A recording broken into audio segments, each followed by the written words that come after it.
Coucou les abonnés, bienvenue sur la page Abigail Foods. Comme vous le savez très bien, ici c'est le resto à la maison.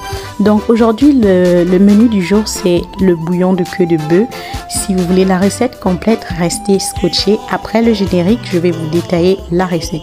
N'oubliez pas de partager et de vous abonner. Merci.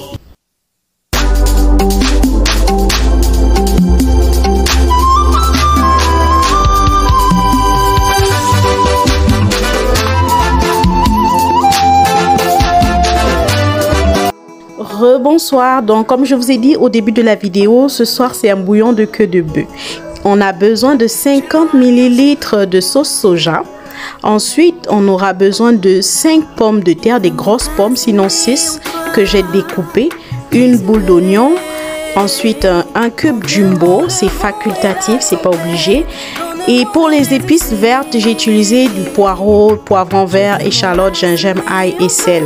Donc ça me sert juste pour les bouillons ou pour des sauces. C'est pas pour faire la grillade ou la braise. C'est vraiment pour les bouillons. En plus de ça, on aura aussi besoin du sel qui est au milieu, le poivre noir moulu, ensuite le poivre blanc moulu. Et juste à côté, c'est du gingembre en poudre. C'est facultatif, mais moi j'aime bien parce que je n'avais pas du gingembre frais. Donc j'ai utilisé en poudre. J'ai utilisé 4 grosses carottes découpées, une tomate en fruits, la tomate fraîche bien sûr, et 2 piments du Cameroun, sans oublier bien sûr. Je vais utiliser 1 litre d'eau pour le bouillon. Donc bien avant ça, j'avais déjà fait bouillir ma viande. J'avais fait bouillir la viande, la queue de bœuf pendant environ 40 à 45 minutes, je crois, avec 1,5 litre d'eau. Comme vous pouvez le constater, l'eau avait déjà tari. Quand l'eau a tari, je ne vais pas verser de l'eau qui était à l'intérieur. Je vais garder ce jus-là. Je vais rajouter tous mes légumes, donc les pommes de terre, les carottes, tomates, sauf le piment. Parce que si je mets le piment maintenant, ben, qu'est-ce qui va arriver? Ça va s'écraser. Et moi, je ne supporte pas vraiment le piment. Du coup, je mets le piment vraiment vers la fin, juste pour l'odeur. Et je peux l'écraser dans le plat pour la personne qui veut. Mais moi, je ne supporte pas le piment. Voilà. Donc là, à ce moment, je vais rajouter aussi toutes mes épices, le poivre, le gingembre, le sel, tout. Je vais mélanger ça avec ma sauce soja. Et par la suite, je vais rajouter mon 1 litre d'eau. Je vais mettre le 1 litre d'eau. Après ça, j'essaie de remuer le tout. Et je vais aussi ajouter le cube, bien sûr, avant de fermer. Le piment, c'est vraiment à la fin que je vais l'ajouter.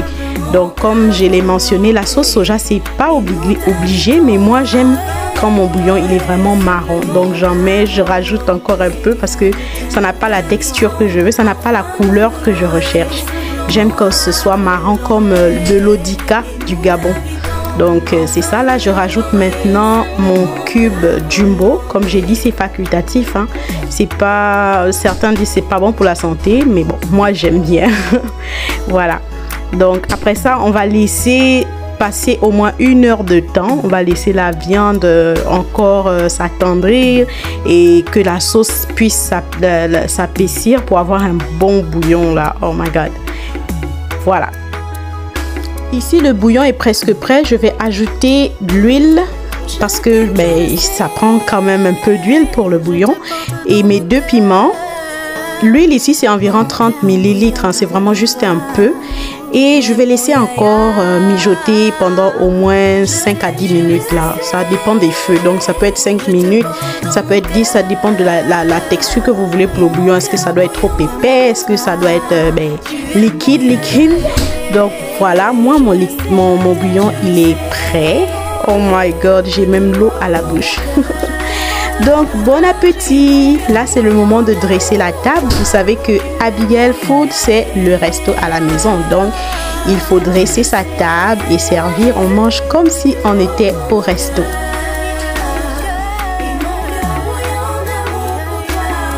Donc là le bouillon est prêt. Si vous avez aimé la recette, surtout n'oubliez pas abonnez-vous sur la chaîne YouTube, partagez sur Facebook, sur WhatsApp, partagez avec vos amis. Et je suis sûre qu'elles ou ils vont apprécier la recette et sûrement vont la reproduire pour leur chéri ou pour leur famille. Donc, surtout n'hésitez pas à m'encourager. Si vous avez des recettes que vous voulez que je puisse reproduire, mettez en commentaire.